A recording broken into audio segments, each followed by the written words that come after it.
This is Intoxicated Literature. Hello! Hello! Welcome to Intoxicated Literature. I am Daniella And I'm Drake. Evelyne Crow. And tonight we're going to be discussing The Very Secret Society of Irregular Witches by Sengu Mandana. This was a cute book. It was very cute. I really enjoyed it. And I know that a lot of people have been talking about it, so I'm glad that we're having this opportunity to chat about it as well. Yes, it hasn't been on my feed, but my feed is on like social media is a little bit different from yours. I would say so. I do follow a lot of cozy fantasy readers. Which makes sense for your brand. Yes. Yes. That is what I like. Yes. So, it was very cute. And actually, considering that people say my book is cozy, I should have more cozy books on my feed, but I do not. Well, this is the thing. I feel like as a genre, cozy fantasy is still fairly new as like its own separate thing. Cozy in general is very new. Yes, and I feel like we're still kind of trying to decide what that definition means. 100%. And I think this book also has some elements to it that are surprising. We will get to you that, don't really but expect let's it. do our caveats Yes. first. Yes. Spoilers. Yes. We will ruin the entire book. So if you have not read it, please go enjoy it and then come back. There will be some adult content, but not too much. This book is fairly PG-13. Of course, we might go off on tangents. We are adults and we read lots of adult books, so. And we are intoxicated. And we tend to use profanity, so. Yes, there will be swearing for sure. That can't be avoided, unfortunately. Yeah. So, preferably 18 or older. Let's get into it. I also want to add just the caveat that colonialism and adoption will be discussed in this podcast. So if that is triggering at all for you, please be aware that that will be discussed.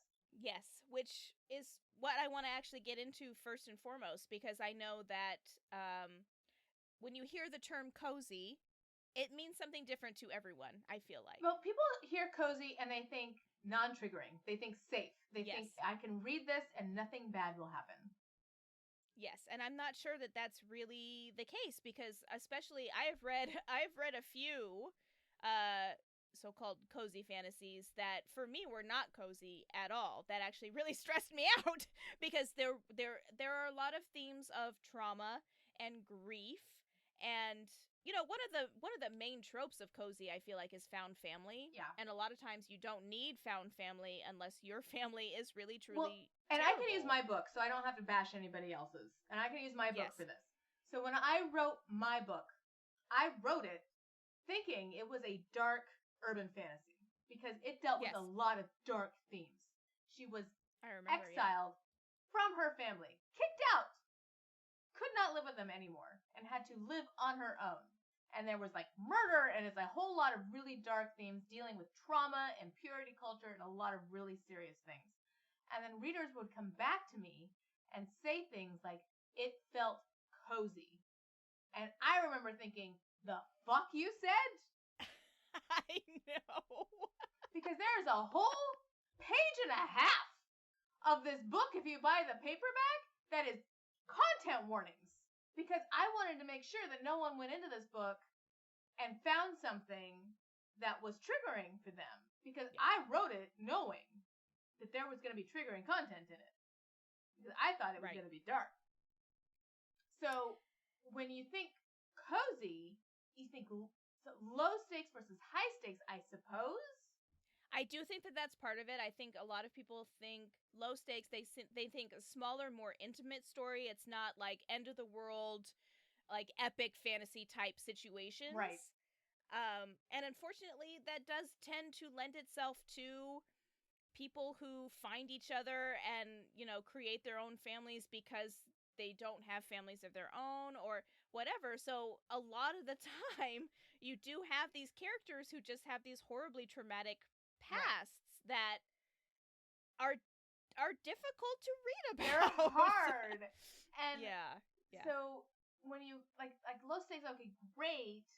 Like, so when I asked a reader, I'm like, okay, but how is it cozy? People are dying. There's like murder happening, and there's sexual assault, and there's like a lot of things that are bad in this book. And she's like, okay, but I never got the feeling that anyone was in actual danger. That everything was going to be okay. And that when she was with the Archer family, everything was safe. Yeah. Right? So everything felt really okay. I felt okay in this book. Regardless of what was happening and all of the trauma and all of that, by the end of it, even through it, I came through okay. And I think that that's kind of what the cozy fantasy genre has become to a lot of people. And it's different too. I mean, it's it's a lot easier for me as a white person to read something and say, "Oh, I read to escape." Like I don't have to deal with a lot of because we are at the we don't experience marginalized trauma. Yeah, exactly. We do experience sexism, but that is pretty much it. Yeah. And like, so when you're reading something and you're like, oh, I just read to escape, and it's just a lot easier to escape when you're not dealing with systemic racism and like systems that are specifically designed to oppress you.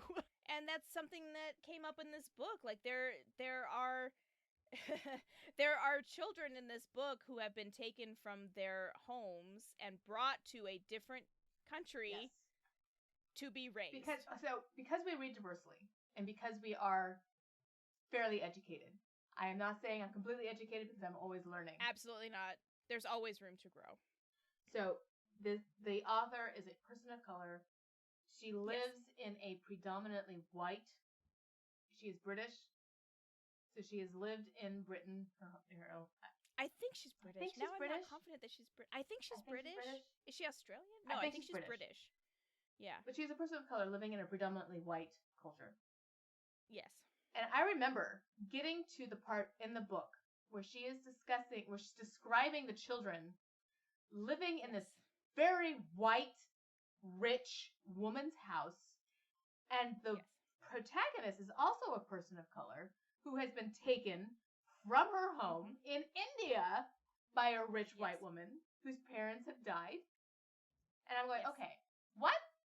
These white women are just stealing children of color? Yes. And even the protagonist is going, wait a minute. What? Yeah. As she should. And the question is asked once. Yes. It is asked once, and it is kind of answered, kinda, and then it kind of goes away. Yeah. It's not really answered satisfactorily for me. I was not happy with the answer. It was like, well, no one could really care for you. I'm like, really? No one in India could care for her? There was not a single person who could could care for her, and not one? Really? Yeah. Okay. No, I don't believe that. So you have these, adoption issues where they are disconnected from their culture, and then these rich white people who are just taking these children. And not only were these children taken from their culture, Lillian especially changed their names. Yeah, I was not thrilled about that.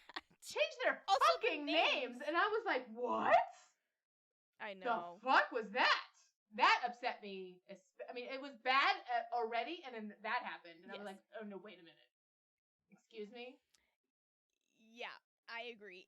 That was definitely problematic. I did not enjoy that part. I was like, was that necessary, really? Really? Because I don't think it was. Not. It was not necessary. I was upset. I kind of had to put my Kindle down and get up and walk away for a minute. Yep, that's fair. And then there's the premise that in this book, the witches are kept separate from other witches. They are hidden from society. Not only that, they are not supposed to be exposed to other witches. So these children were taken from their culture, from everything they knew, and brought to a whole foreign country. Their names were changed, and then they weren't exposed to anyone. Yeah, just completely isolated. Yeah. I'm like, what? I know. I have big problems with that. Yep, that's and fair. I know that the author is not American, and content warnings are still relatively new, even in America. So, and it's traditionally published, which I think sometimes makes it different with content warnings as well. Sure. But there were no content warnings for colonialism or adoption or anything related to this. No. Now, I'm white, and I'm not adopted. So these things were not especially triggering for me. They were upsetting because I care for children and their mental health, but I was not, like, triggered by this. Right. So I can only imagine what it would be like as a person who could be triggered by this, who are reading this unaware. So a cozy book can be cozy. Yeah. But they should still require content warnings. I absolutely agree. There have been a number of cozies that I have read that dealt with grief or past trauma of abuse, which was particularly triggering for me. I actually DNF'd that book because I literally could not read it. And so many people had told me this is such a cozy book, like you'll love it, and I literally couldn't read it.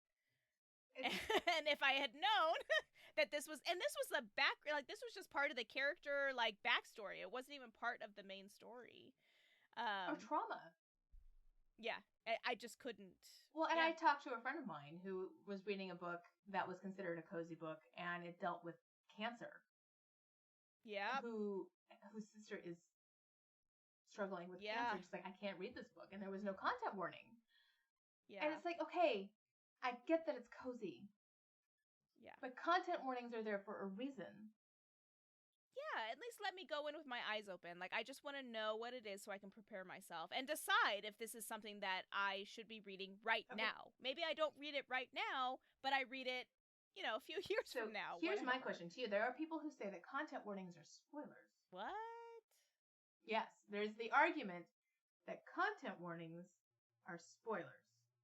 I think that those people probably don't need content warnings. Maybe a little privileged and don't need them? Yeah, don't really understand what that's about. So here's my argument against that. Spoilers are spoilers because they give away specific plot points about characters or plot, and they tell you specifically, this character does this in the plot. Yeah. A content warning is not a spoiler because it does not tell you specifically at what point in the plot that happens to what character. Also, if you're worried about spoilers and you don't like content warnings, don't read them. Seriously. Just don't read them. Like, you can choose not to read them. There have been times where I've skipped them because I know the book or I know it well enough that I'm like, nah, it's gonna be fine. Yeah. And so I just don't read them. I have very few triggers. I have very few. I have like 2. Yeah. And unless I am, like, I know that book contains those 2, and they're 2 very rarely are those 2 actually a thing? Right. I'm not worried that book is going to contain them. Right. So, I'm not going to go into a book thinking, oh no, that book's going to have them. So I might just skip the content warnings, and that's on me. That is my fault. If I skip the content warnings and all of a sudden that comes up in the book and I'm like, holy shit, there it is. Yeah. That is on me. Yeah, you don't get to be mad about it at that point because it's already listed. Especially if it's listed in the front of the book. That is my fault. That is all on me. Yeah, and this is one that I've seen, this book especially is one that I've seen a lot recommended. It's recommended a lot, and it's not talked about because it deals with a lot of trauma. Every character I feel like in this book has trauma. Every character. Except for maybe, is it Lillian, the housekeeper? Lucy's like the only one. And she's just... Lillian we don't get to know because she's dead. We don't see her. No. Lucy's she's the housekeeper. She's like the one white woman who's alive. And she's just happy. She's just there. She's just there. But we have... Yeah. She kind of takes on a maternal role for... How do we say... Do you say Mika or do you say Micah? I went back and forth the entire time reading this book. The entire time. Like, literally, I would read it 50% one way and 50% the other way. Because I was like, I don't know which it is. And I want to get it right. Because I just wanted to know how to say her name. I agree. I really wanted to know. I wanted to say it right. Especially because we were doing this podcast. I'm like, I want to say her name right. Like when you look at the way it's spelled spelled Mika. So it's like Micah if you're British. It is like Micah, yes. I think Micah is probably how it was intended. I think so. If we're wrong, I'm so sorry. Really I really don't know. Yeah. But her name, Micah Moon, pretty great. Pretty great. I love that she is in her 30s, the protagonist that is in her 30s, a fully grown adult. Love that. Absolutely. Yeah, I thought that was great. Great. I didn't love that there was literal generational trauma for every witch ever. Every witch ever was basically forced into solitary confinement. Well, and orphaned. Yeah! They all lose their moms.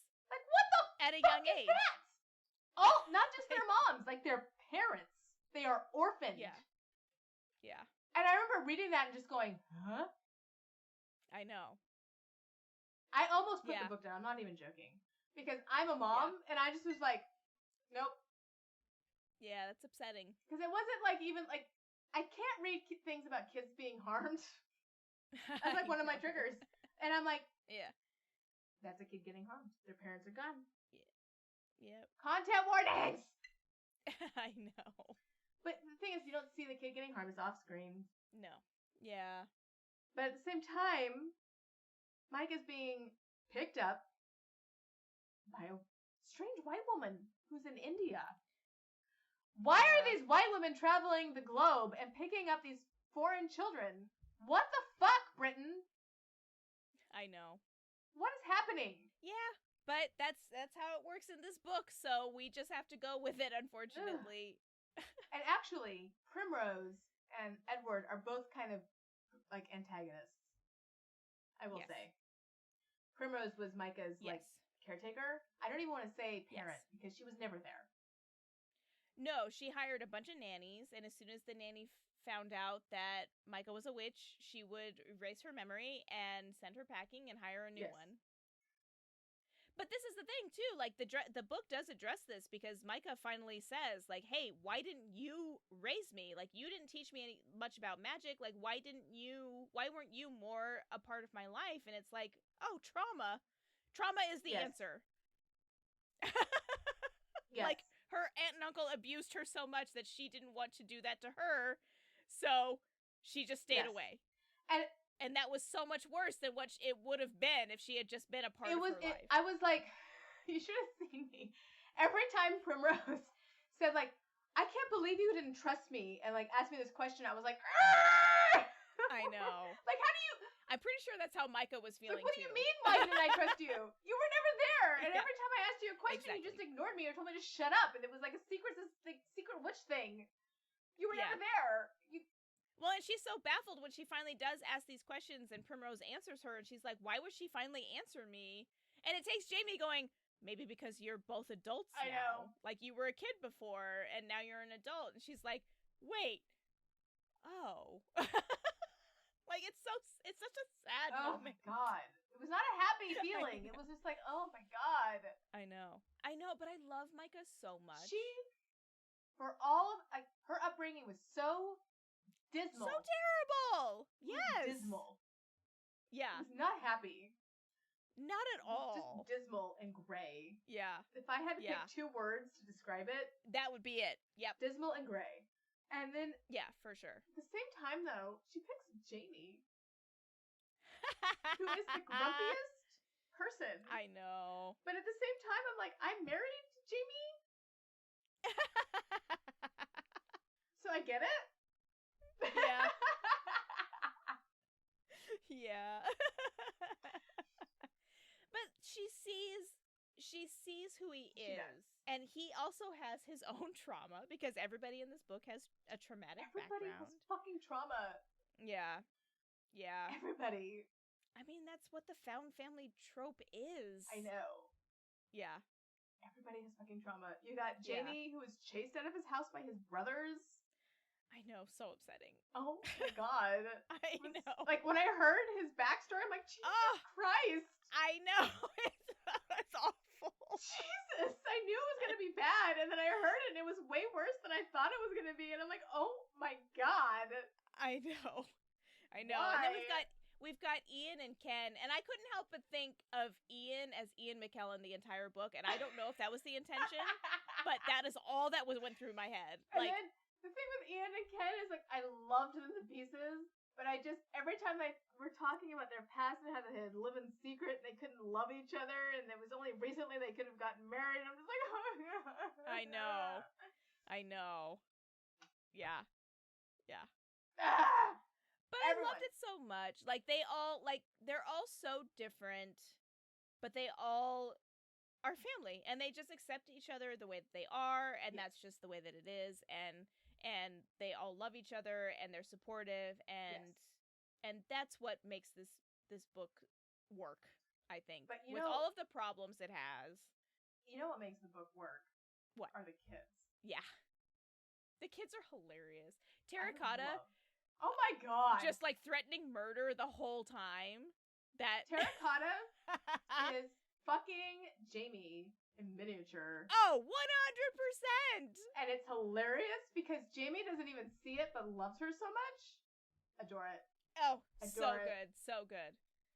Yeah, and like that whole thing, like Micah says, when she gets there, she's like, hey, your distrust is going to put them in danger, and eventually it's going to happen that something happens. And Jamie's all like, poo-poo. Yeah, and Jamie's like, whatever, blah, blah, blah. And then, yeah, guess what? Catastrophe. And who saves the day? Micah. But I love that, too, because Terracotta felt so, like, she sat with her and was just like, oh my God, I did this. This was my fault. Like, she told me not to do this levitation thing, and I did it anyway. And it's like, yeah, well, you're a kid, so. I mean, I was going through, and it's funny because I was going through and doing all the character names for, like, the notes and everything. Yeah. And for, like, in the book, Terracotta comes across as older than Rosetta. Yes. But Terracotta's 8. Yes. Rosetta's the oldest of the 3. Yeah. Yeah. So, I mean, I knew that Rosetta was the oldest, but even so. Yeah. And so you're like, looking at Terracotta, you're like, you are fucking 8. Yep. Exactly. You are 8 years old. Yeah. Child, I know. Put your ass down. I know. And I love it because Micah is so patient with her, and she's like, she kind of gets a kick out of it. She's like, I understand what's happening, and so I'm kind of letting you just, like, do your thing, but also, please don't do that, because it's dangerous. Like, she is so patient. I know. Honestly, she was more patient than I would have been. Oh my God, yeah. I would have whooped some ass. With both Terracotta and Jamie. Oh, yes. Like, I was frustrated with Jamie as well, because it's like, you have set the tone here, my dude. Mm-hmm. You are the one that needs to sit her down and say, she is trying to teach you. You need to listen to her. So, like, with my experience as a teacher and as a mom, I would have been like, fuck you both. Exactly. And, Terracotta, you will come to these lessons now. And take them seriously. No, yeah. And even if you don't do anything, you will be listening and you will be respectful. Exactly. Yeah. There will be no more disrespect. Yeah. I did because you are 8. I know. That's the thing is she's like, well, that was one of the best lines I feel like is Jamie says, and I'm paraphrasing because I can't remember the exact line, but he says something like, yes, she just wanted to show up an 8-year-old child. Like, she doesn't think that she can't beat you. Like, it's like, what are you thinking? What? No! Even Micah's like, what? I know. Like, what? No. And, like, you know, well, I mean, Micah was unconscious at the time, growing a plant out of her throat. So funny. I'm so glad that Ian was there. I know. Yes. Yeah. Oh, wait! What are we drinking? Oh! We forgot to talk about it. We are drinking Bee's Knees. Because of the beehive that Ian wants to build throughout the entire book. Because he always starts projects and then doesn't finish them. And them. Like when he's anxious, he's just hammering into the beehive. That's what he does the whole book. He's like nailing into the boards of the beehive. And the gin, because they drink pink gin. Jamie and that's their bonding. Yes. Yeah. I love a bee's knees, actually. It's very similar to a gimlet. If you don't, it's delicious. If you don't like gin, it's a good cocktail for you. I agree. So, I absolutely agree. Yeah, it's very refreshing, actually. It does not taste like gin. No, it tastes like lemon juice. It's kind of similar to a lemon drop, but not as sweet. So sweet. Yeah.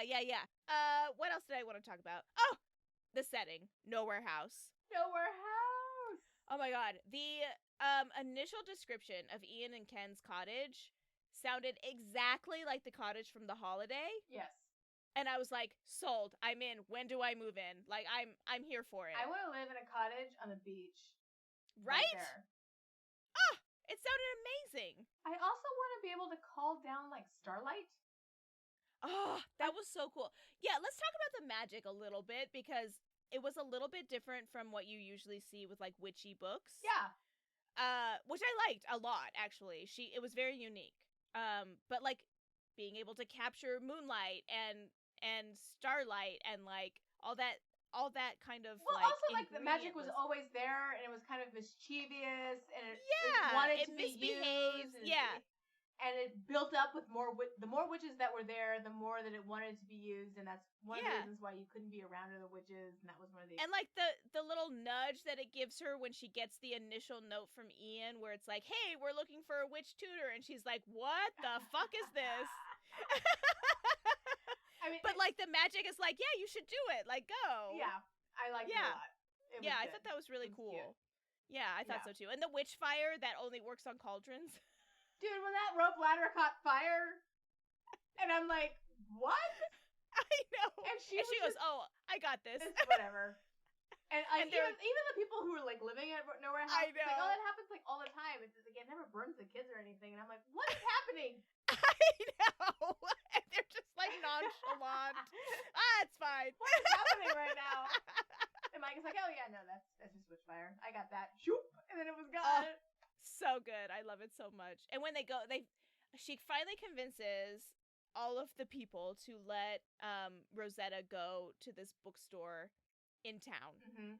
And these kids have not really experienced an outing like this in a long time, right? Because they're witches, and these 4 people that are raising them, they can't control the powers. So they're like, we can't let you go out in public because we don't know what to do if something goes wrong. So Micah's like, no, we need to take her out. Like, she loves being around people. Like, there's this bookstore that she would love. She loves reading. Like, please let me just take her to this thing.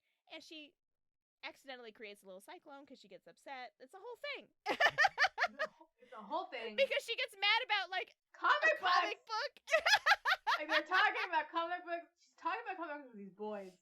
Yeah. Of course it's boys. Of course. The boys, I'm sure, think they're right. Of course. She's like, no, that is not how it is in this comic book. And then the cyclone happens. And the boys don't even notice. They don't even notice. I love it so much because they're so intent on the comic book discussion. Yep. And then, like, they buy the books that they've destroyed all sheepishly, like, we've destroyed these books, so we're gonna buy them anyway because... Yep. It seems only fair. I thought that was so cute. It was adorable, and I loved it.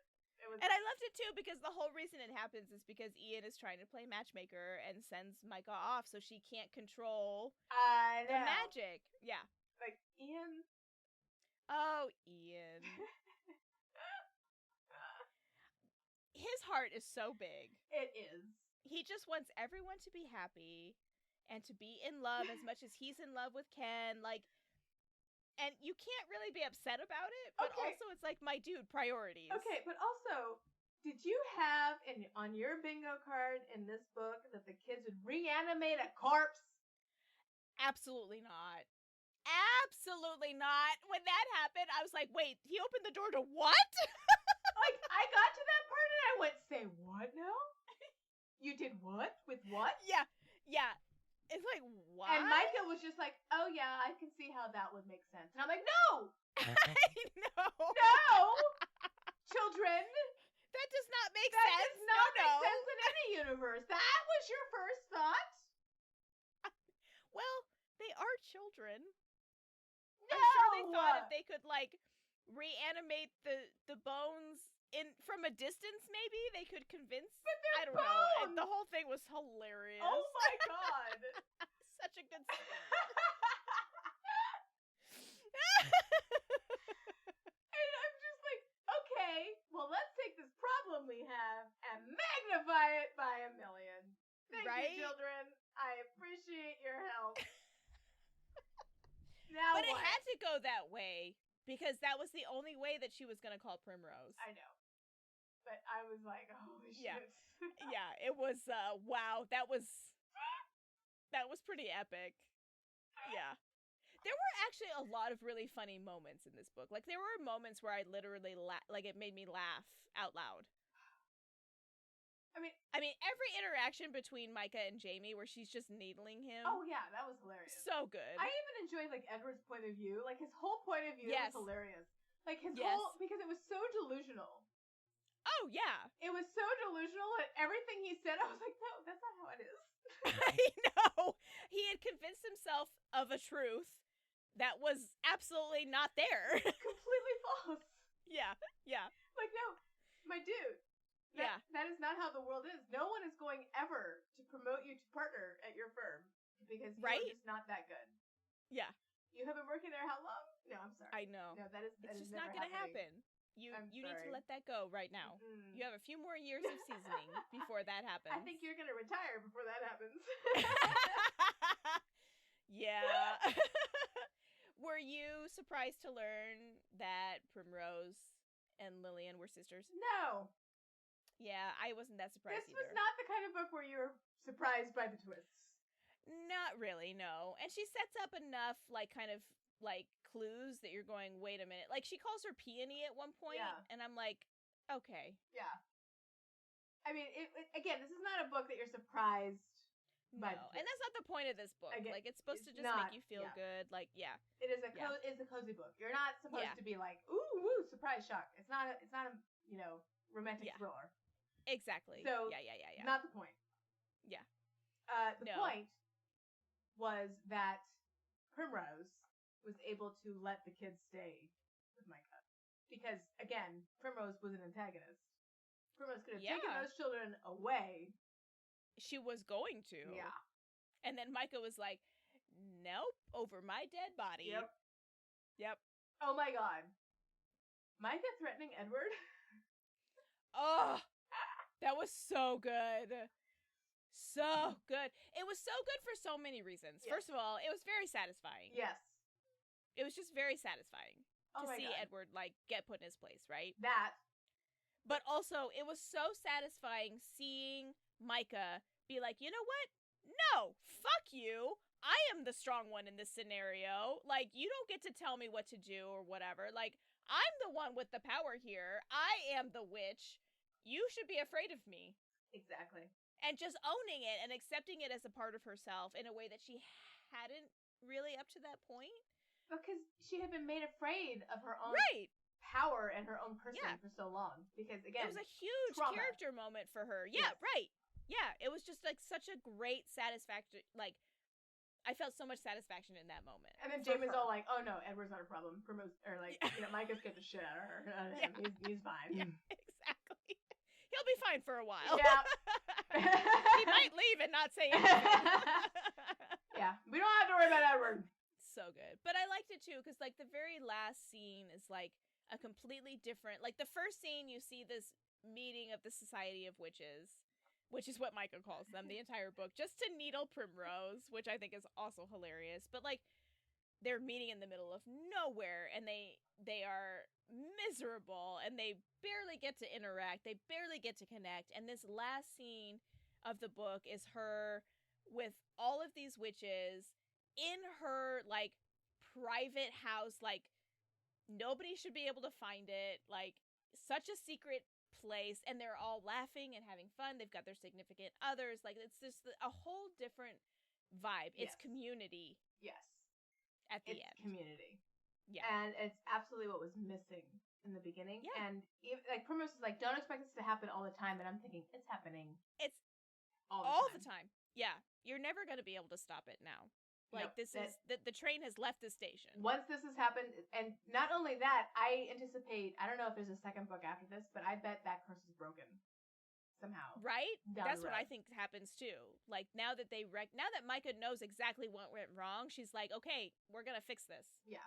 I don't want other people to go through this. Why should the fucking parents of these kids be dying for no fucking reason? Right! Why didn't they stop this centuries ago. Right, that was my question. I was like, okay, you know what happened, but you're not going to try to do anything to fix it? Like, what the hell? I know. Like, yeah, why it makes not? no sense to me. Why wouldn't you try? Bad things happen because when it took 53 witches before. Okay, so use 56. Like, I don't know. Get together. Come on. The more the merrier. What the hell? Exactly. Like, I don't understand. Like, that for me was like the hugest question mark. It's like, so you have identified the problem, but you're not going to try to fix it. Yeah. Like, what? The solution is just to ignore it? Right? Like, I don't understand. Okay, that doesn't... What? Yeah.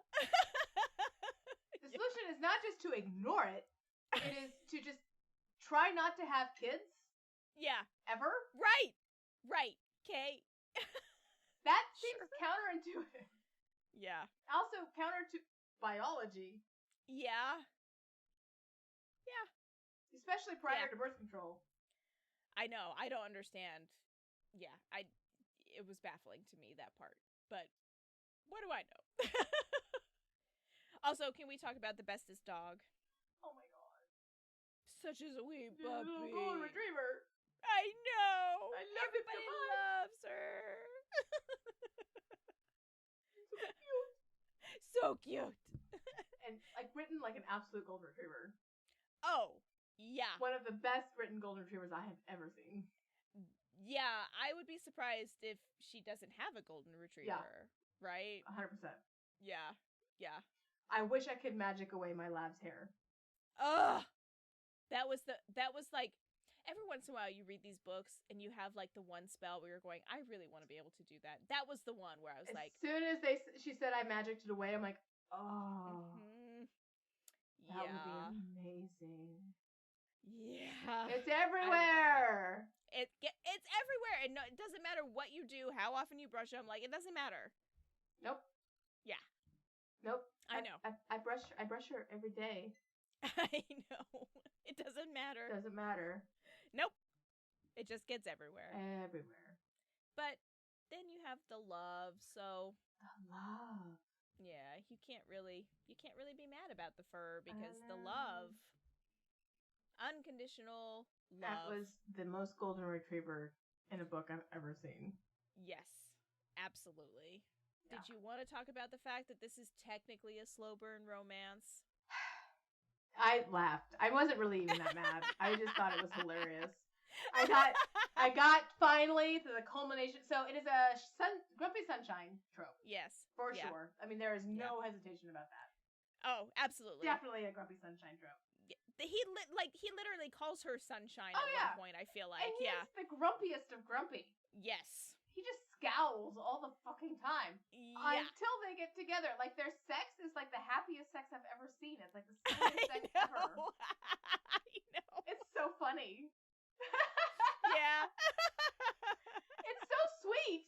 I mean, don't get me wrong. I loved it. Yeah. It was great, but it was so funny. Yeah. I actually really liked it because at some point she's like, "You're so good at this," and he gives her this like silly little smile. I'm like, "Aw." I know. It's so sweet. Like, oh, little baby, I love you. But, yeah, so you got this, Grumpy Sunshine thing, but yeah, 87%. I know. But the thing is, like, when I think about this book, I don't think about the romance first. Well, that's because of all this fucking trauma you gotta wade through before you get to the end. Well, yeah, that. And the magic, and, this is not an I Escaped the World book. This is a colonialism on tap book. It is. Yeah. Holy shit. That said, I still cry at the end. I did not her cry. Her little speech about, like, I never thought that I would be in a place where I had so many people to love me and, like, I could be loved, and that whole thing, like, I cried. I did not cry. Ugh.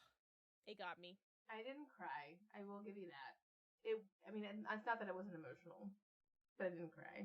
But yeah, colonialism untapped, lots of trauma, but it is resolved. There is a resolution. You do feel like, okay, found family, safety net. Yes. There is going to be, a resolution to this. Everyone is going to be safe. The kids are going to be well cared for. Yes. Yeah. Oh my god. Like at the end when they're at the party and oh god. Oh, Rosetta yes. is just staring lovingly at yes. Belinda, who is and there's yes. like so Rosetta, who's the one black child, is staring Mm-hmm. at Belinda, who's like the first black woman she's been in contact with, and she's just like, yeah, you're amazing, and I'm just like, oh my god. I know. Ah! Yeah. I also clocked that. Yeah. I mean, I might have turned up a little bit at that. That's fair. There were a few moments where I teared up, and that was one of them. I mean, just because, oh my god. But I still felt happy at the end of the book. You did. Yeah. You did. Yeah. Well, because Mike is there. She's gonna make sure those kids are okay. Exactly. Yeah. Again, there's a resolution. You feel like everything's gonna be safe and fine. Yeah. Which is why it's a cozy. Yeah, absolutely. I did not come away from this feeling sad. But it does deal with heavy stuff. I do wish it did have content warnings for people who would be triggered by the heavy stuff. Yeah. I do. I have to do some research to see, like, how common that is with traditionally published books versus indie. Because I know indies especially are better about it than traditionally published books are. But also, like, the cultural difference between, like, an American published book and a British published book. Because I feel like it is a very American-specific thing. And content warning should be a thing. Yeah, I agree. So, I agree. Even with cozy books. Yeah. Yep. I would almost say especially with cozy books, because if you think that you're getting something that's cozy, and then, because I've had it happen to me where you think this is going to be that's the thing. People pick up a cozy book and I think it's going to be, sweet and nice and not going to be triggering, and then all of a sudden get whapped upside the head with something that's upsetting. That seems even more like if I pick up a dark romance book, I expect things that are dark in there. Exactly. Yeah. Even an epic fantasy, like you just know that there are going to be things in there that are upsetting. If I pick up George R. R. Martin, I know that there's going to be violence against women. I know. Right. 100%. Like, you just know that's a given. Like, that's just gonna happen. But even just general epic fantasy, there's gonna be violence. Like, you just know that is something that is going to be in there. Whereas with a cozy, the assumption is you're not really going to have those things. And that doesn't seem to be the case a lot of the time. It seems to be the case. Based on... And I do think that it's growing pains a little bit. We're still trying to decide what cozy means. I agree. It's still very new. Yeah. It's very, very new. Like, we haven't really decided yet what that genre really is. And I think until that really gets defined, we're gonna be running into this issue. Yeah. And until content warnings become a standard, in publishing period, this is going to be an issue. Absolutely. Yeah, unfortunately. And this is where indie publishing is going to be driving traditional publishing again. Yes. Because that's what indie publishing does. Traditional publishing is the Titanic, trying so hard to steer away from the iceberg. But it's already been hit. And it's just floundering. It takes a while. It's a little behind the times. It does. But it does catch up eventually. It does. And that's not to say that I don't appreciate traditional publishing. And there are indies that get picked up by traditional publishing. And then their books get out and they get bought. And it's great. It's wonderful. Yes. But it just takes a while. Yes. So, general feelings about this book? I did give it 5 stars. 5 stars. I actually really enjoyed it. It was a quick read. It was fun. It was... Yes. I had no... It did. At the end was like, yay! I did not appreciate... I just thought that there was an important conversation that needed to be had. That was it. Yes. But it was not because I did not like the book. Yeah. No, I very much enjoyed it. This was I actually reread this book for this podcast, and... So I own it in Kindle and the paperback now. It was not because I did not dislike it. I enjoy it. I liked the book. Yeah. It's just, it's an important conversation to have because it's a developing genre. Right. That's exactly. It. So 5-star, do recommend. And I'm sure we'll have this this conversation again. Oh, I'm sure. I'll read another book with no content warning and be like, what the fuck? I know. There was a child death in this! I know. But we do recommend this book. It was very good. Just make sure that you know what the topics are when you go in. And what are we reading next time? We're reading Grave Witch. Yes! I'm very excited. This is one of those early, 20 teens? Yeah, I want to say 20 teens. And this is actually, I don't know if any of you know about vaginal fantasy, but Felicia Day used to run a book club called Vaginal Fantasy. And this was a book that they picked. And I read it with them. And this was one of them. And I also read it with them. Enjoyed it. So and I remember there was only the first one that was out when they read it, and we had to wait for each book to come out. And it was so exciting every time. And the newest book came out last year. No. It was a while ago, I guess. It was in the teens still. Was it really? God. Yeah, I checked. My sense of time is so fucked. What year is it? Because the first one came out the first one came out 2012. Okay, and then this one, and then the last one came out 2017. Okay, that makes sense. Yeah. So it was it's Grave Witch by Kalina Price. Yeah. But it's an urban fantasy. Yes. We're delving back in. All right. So this is Intoxicated Literature. I am Daniella Drake. And I'm Evelyn Crow. Thank you for joining us for this episode of Intoxicated Literature. Drink well, friends.